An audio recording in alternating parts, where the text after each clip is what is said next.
Na coluna Literatura Viva, Palavras para Sentir e Se Conectar, o tema de hoje é o poeta francês Stéphane Mallarmé, o terceiro da minissérie de Frederico Fernandes sobre a lírica moderna.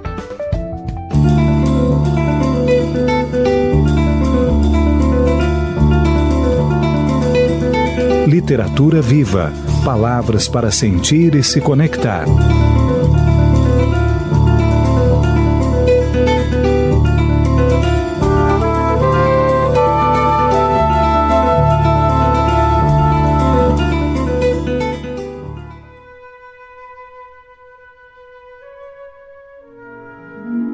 Dando continuidade à nossa tríade de poetas representativos da lírica moderna, nessa microsérie que começou nas 3 últimas semanas, eu apresentei já no Literatura Viva Charles Baudelaire, Arthur Rimbaud, e agora, por último, mas não menos importante, eu tratarei de Stéphane Mallarmé, nascido em Paris no ano de 1842.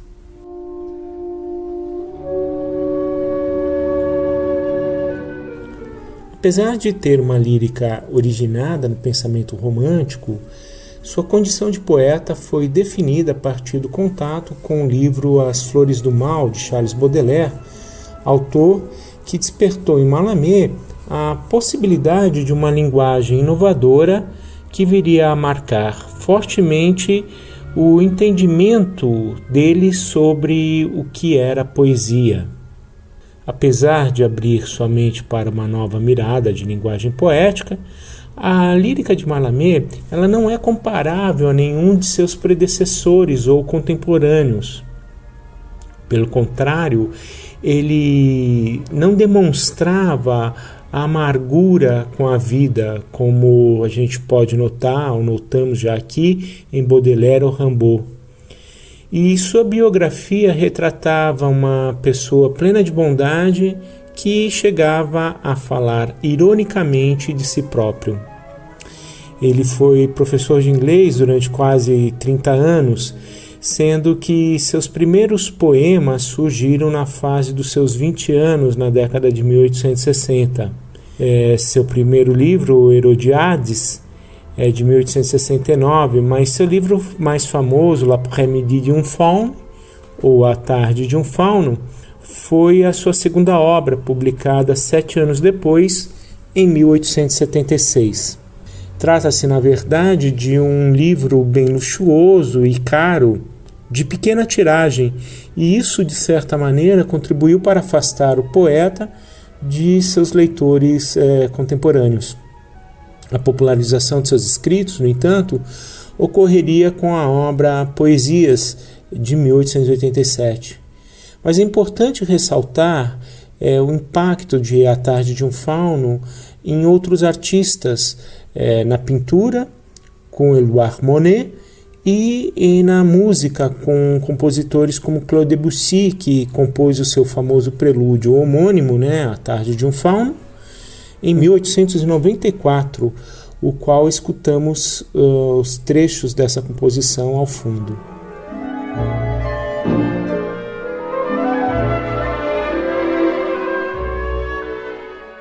Mas o que de fato Mallarmé trouxe como contribuição à poesia contemporânea? Em síntese, eu diria que em meio à sua calmaria de um homem burguês num mundo sem conturbações, ele produziu, por meio de abstrações, um pensamento poético mais ousado que a turbulência de Rimbaud. Seu modo de construção poética consistia, em linhas gerais, numa lírica despojada de sentimento e inspiração, sendo guiada pelo intelecto. Algo que já vimos aqui nessa coluna com João Cabral de Melo Neto. Mas a diferença é que o poeta recifense pende seu antilirismo para um concreto preso à realidade, enquanto Mallarmé ele torna a realidade enigmática aos nossos olhos, num movimento de transposição da metafísica para a realidade. O resultado é o canto de mistério, com palavras e imagens que fazem vibrar a alma mesmo que ela esteja sendo conduzida ao desconhecido. E isso pode ser notado de maneira bem clara no poema Brinde, que leio a seguir na tradução de Augusto de Campos. Nada, esta espuma virgem verso, a não designar mais que a copa. Ao longe se afoga uma tropa, de sereias vária ao inverso. Navegamos, ó meus fraternos amigos, eu já sobre a popa, vós a proa em pompa que topa a onda de raios e de invernos. Uma embriaguez me faz arauto, sem medo ao jogo do mar alto, para erguer de pé este brinde.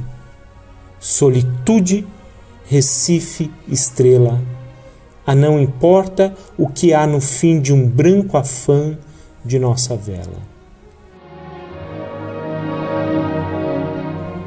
Trata-se, como se pode notar, de um poema marcado pelo manejo das forças impulsivas da língua, que cria no leitor, no ouvinte, uma sugestão em vez de uma lógica de compreensão.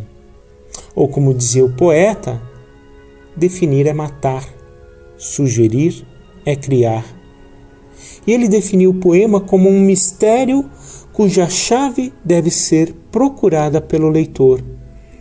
E seu poema mais enigmático de todos foi certamente Um Lance de Dados Jamais Abolirá o Acaso, texto de 1897, que tornaria Mallarmé lembrado por autores como James Joyce e T.S. Eliot, além de ter sido uma grande referência para os concretistas brasileiros.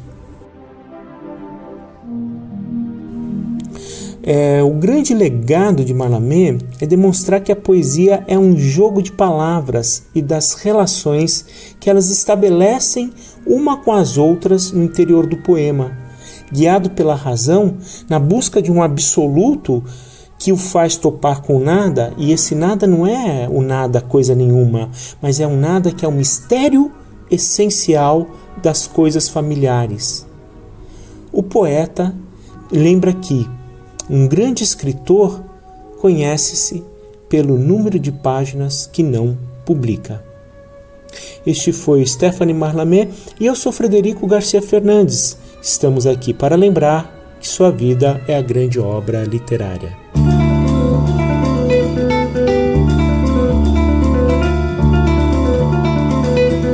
Literatura viva. Palavras para sentir e se conectar.